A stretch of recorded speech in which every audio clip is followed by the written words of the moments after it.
என்னவென்றால் நாங்கள் எல்லோரும் பலத்த எதிர்பார்ப்பில் இருந்தோம். ஜனாதிபதி வர்றதால் எங்களுக்கு நல்ல தகவல்களை தருவார்னு சொல்லி. ஆனால் எங்களுக்கோ பலத்த ஏமாற்றங்களை தான் தந்து விட்டு போயுள்ளதாக நாங்கள் கருதுகின்றோம்.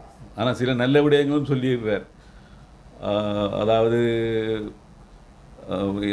தெற்கிலேருந்து போய் அதிலிருந்து வந்து இனவாத நோக்கத்தில் வந்து போகிறதுன்னு சொல்லியும், மற்றது சில இது போன்ற நல்ல விஷயங்கள் சொல்லியிருக்கிறார். ஆனால் நாங்கள் எதிர்பார்த்தது இந்த திஸ்ஸவிகார பயங்கரவாத தடை சட்டங்கள், மற்ற செம்மணி புதகுழி இதுகளுக்கெல்லாம் ஒரு விடைகளை தருவார் என்று ஏதாவது ஒரு கருத்தை சொல்வார். ஆனால் அதை பற்றி எதுவுமே கூறாமல் எங்களுக்கு ஒரு ஏமாற்றத்தை கொடுத்து விட்டு சென்றுள்ளார். இன்று இலங்கையை பொறுத்தவரையில் இலங்கையிலே பயங்கரவாத தடை சட்டம் என்பது தேவையற்ற விடயம். இன்று ஜனாதிபதியே வந்து பப்ளிக்காக பலாலி ரோட்டில் பலாலியில் நடந்து போகக்கூடிய மாதிரி இருக்குன்னு சொன்னால் எந்த வித பிரச்சனையும் இல்லை. ஆகவே பயங்கரவாத தடை சட்டத்தை இன்னொரு தடை சட்டம் கொண்டு வர வேண்டிய அவசியமே இல்லை. அப்படி பொது சட்டங்களே போதுமானது. எங்களை பொறுத்தவரையில், இலங்கையை பொறுத்தவரையில் இனிமேல் பொது சட்டங்களே போதும். இன்று பயங்கரவாதம் செய்வதற்குரிய ஆக்கள் எதுவுமே இல்லை என்றே கருதக்கூடிய மாதிரி நாடு இப்போ முன்னேற்றத்தை நோக்கி நகர்ந்து கொண்டு போகின்றது. ஆகவே பயங்கரவாத தடை சட்டம் என்பதே தேவையற்ற விடயம்.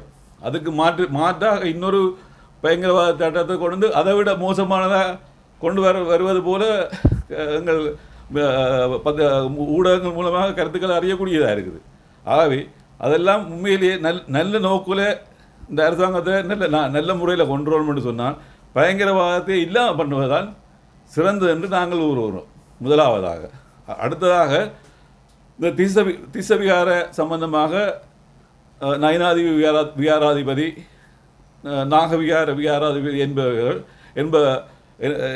போன்றவர்கள் தங்கள் கருத்துக்களை மிக துணிவுடன் தெளிவாக கூறியுள்ளார்கள். சட்டவிரோதமாக திஸ்ஸவிகாரம் அமைக்கப்பட்டுள்ளது, அதற்குரிய காணி வேறைய இருக்குது, அது இருக்கக்கூடியதாக இதில் கட்டப்பட்டிருக்கு.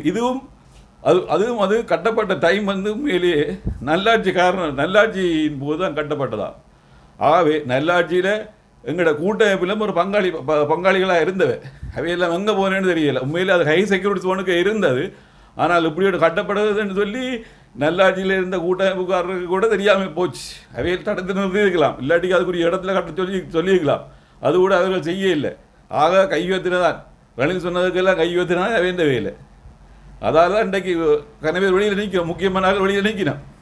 ஆகவே அந்த திஸ்ஸவிகாரம் வந்து சரியான இடத்துல அமைத்து, அதாவது அந்த திஸ்ஸவிகாரைக்கு என்று உள்ள காணியில் அந்த கோயிலை விகாரையை கட்டி அந்த மக்கள் அந்த இப்போ இருக்க புத்தர் மற்ற ஏரிய தெய்வங்களை நீங்கள் அந்த இடத்துல கட்டி அரசாங்கமோ அல்லது பௌத்தர்களோ எல்லாரும் சேர்ந்தோ கட்டி அதை செய்து அந்த மக்களுக்கு அந்த காணிகளை கையளிக்கணும் என்று தான் நாங்கள் கருதுகிறோம்.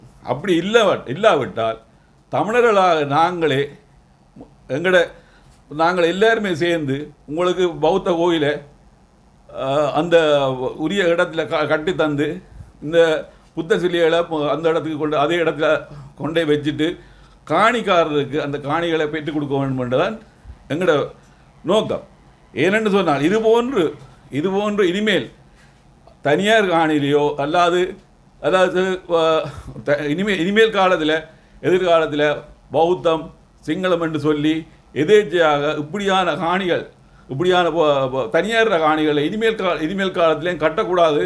இதற்கு உரிய அதிகார சபைகள் கவனம் எடுத்து அதற்கு நடவடிக்கை உடனுக்குடன் எடுக்க வேணும் என்று சொல்லி தான் நாங்கள் என்று கூறிக்கொள்ளுகின்றேன். அத்துடன் இது மிக மிக மிக மிக விரைவாக நீங்கள் தீர்மானம் எடுத்து இதுக்குரிய அறிக்கையை நீங்கள் விடாட்டி இது சம்பந்தமாக தொடர் போராட்டம் நடக்கும் என்றதை குறிவைக்க விரும்புகின்றேன். திஸ்ஸவிகாரை உரிய இடத்துல போய் அமைய வேணும்.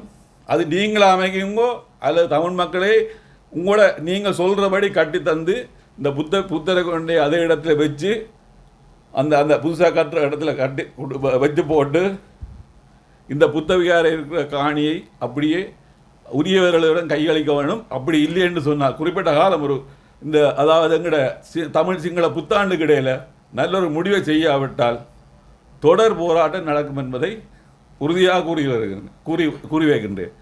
அத்துடன் இந்த செம்மணி விஷயமாக எந்தவித நடவடிக்கையும் எடுத்ததாக தெரியவில்லை.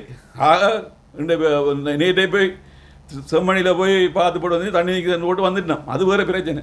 ஆனால் இன்றைக்கு 200க்கும் மேற்பட்ட எறும்பு கூடுகள் செம்மணியில் புதகுடியில் தாக்கப்பட்டிருக்கிட்டு சொல்லினோம்.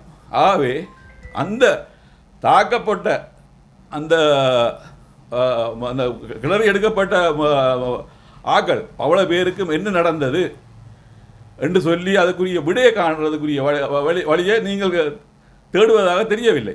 ஆகவே நான் என்ன சொல்ல வாரேன் என்று சொன்னால், இன்று சரத் பொன்சேகா போன்றவர்கள் இன்றைக்கு கொதிக்கின்றார்கள். என்னை பொறுத்தவரையில் இந்த சரத் பொன்சேகா போன்றவர்கள் சரத் பொன்சேகா கூட இந்த புதகுடியில் முக்கியமாக சம்பந்தப்பட்டிருப்பார் போலதான் என்று சொல்லி நாங்கள் கருதுகிறோம். ஏனென்று சொன்னால் அவ்வளவு தூரம் இனமாக அதை கக்கி கொண்டே இருக்கிறார் தொடர்ந்து.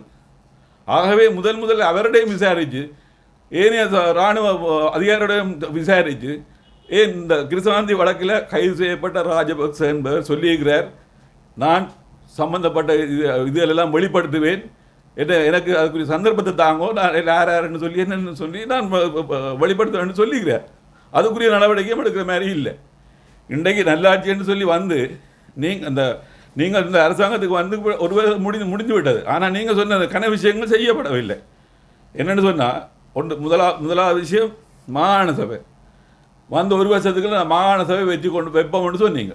ஆனால் மாகாண சபைக்கு அந்த மாகாண சபை பற்றி ஒரு கருத்துமே சொல்லல. மாகாண சபை புதிய முறையில் செய்கிறதா பழைய முறையில் செய்கிறதா அதுக்கு தீர்மானம் எடுக்கிறதுக்கு எவ்வளோ காலம் செல்லும்?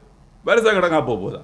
இதுக்கு நீங்கள் வருஷ கணக்காக எடுக்க போகிறீங்கன்னு சொன்னால் இந்த நாட்டை எப்படி இவ்வளவு 5 வருஷத்தில் முன்னுக்கு கொண்டு போகிறீங்க? 5 வருஷம் கொடுக்கப்பட்ட காலத்தில் எப்படி முன்னுக்கு கொண்டு வரீங்கன்னு இது ஒரு சின்ன விஷயம் உண்டு.